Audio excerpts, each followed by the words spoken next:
आनंद मोहन जब जेल में था तब उसने भी इस हत्याकांड के 2 साल बाद वर्ष 1996 में पहली बार लोकसभा का चुनाव लड़ा और उस समय उसे यह लोकसभा का टिकट किसने दिया था आप जानते हैं? समता पार्टी ने दिया था। ये जो जेडीयू है आज की, ये उस जमाने में समता पार्टी हुआ करती थी जो बिहार के मौजूदा मुख्यमंत्री नीतीश कुमार और पूर्व दिवंगत नेता जॉर्ज फर्नांडिस ने मिलकर बनाई थी समता पार्टी। समता पार्टी ने आनंद मोहन सिंह को टिकट दिया लोकसभा का और इस तरह नीतीश कुमार के इस एहसान ने आनंद मोहन को एक हत्यारे से एक सांसद बना दिया। और आनंद मोहन पर यह मेहरबानी सिर्फ नीतीश कुमार ने ही नहीं की। वर्ष 1998 में आनंद मोहन ने फिर से लोकसभा का चुनाव लड़ा और इस बार भी वो चुनाव जीतकर देश की संसद में पहुंच गया। यानी अतीक अहमद की ही तरह आनंद मोहन सिंह भी एक फॉर्मर लॉ मेकर है। अपराधी नहीं कहेंगे लोग, अब इसको कहेंगे ये फॉर्मर लॉ मेकर है, पूर्व सांसद है, सांसद जी हैं। और हैरानी की बात यह है कि इस पर कभी भी किसी ने हमारे देश में, बिहार में कोई आपत्ति नहीं की। संसद के जो बाकी के सदस्य थे उन्होंने कोई आपत्ति नहीं की कि ये कैसा व्यक्ति हमारे साथ संसद में बैठा हुआ है।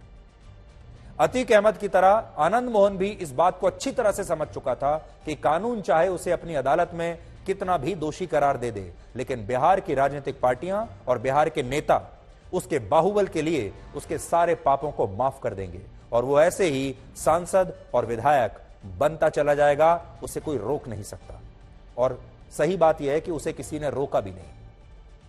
हमारे देश के जितने नेता हैं, बड़े बड़े नेता, मैंने बता दिया, जॉर्ज फर्नांडिस और नीतीश कुमार की पार्टी ने तो उन्हें लोकसभा का टिकट ही दे दिया। कांग्रेस पार्टी ने उसकी पत्नी को शामिल कर लिया।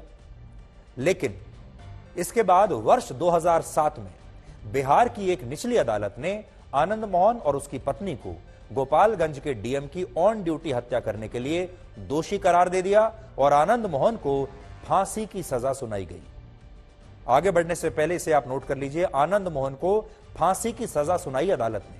और तब राजनीतिक पार्टियों ने अदालत के इस फैसले का स्वागत नहीं किया, बल्कि इन पार्टियों ने आनंद मोहन को एक माफिया से एक मसीहा बना दिया और अपराध की एक ऐसी सोशल इंजीनियरिंग की जिसकी उस समय किसी ने कल्पना भी नहीं की थी। असल में आनंद मोहन सिंह बिहार के राजपूत समुदाय से आते हैं और बिहार में ऊंची जाति के जो 12% वोट हैं उनमें 4% वोट राजपूत समुदाय के हैं।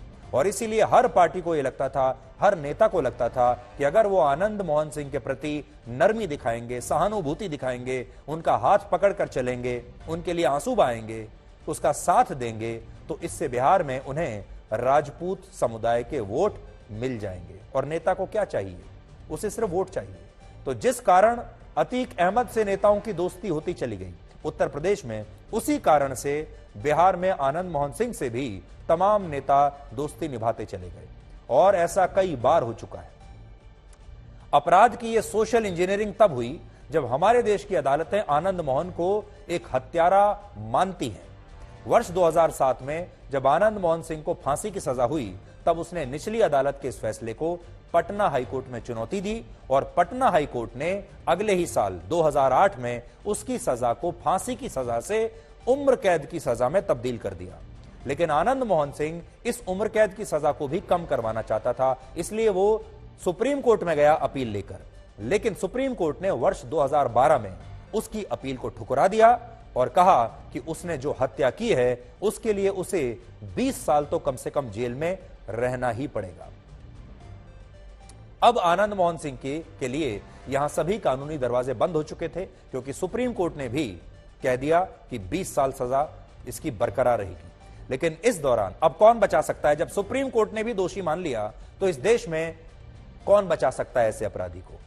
एक दरवाजा है और वो दरवाजा है नेताओं का दरवाजा, मुख्यमंत्री का दरवाजा।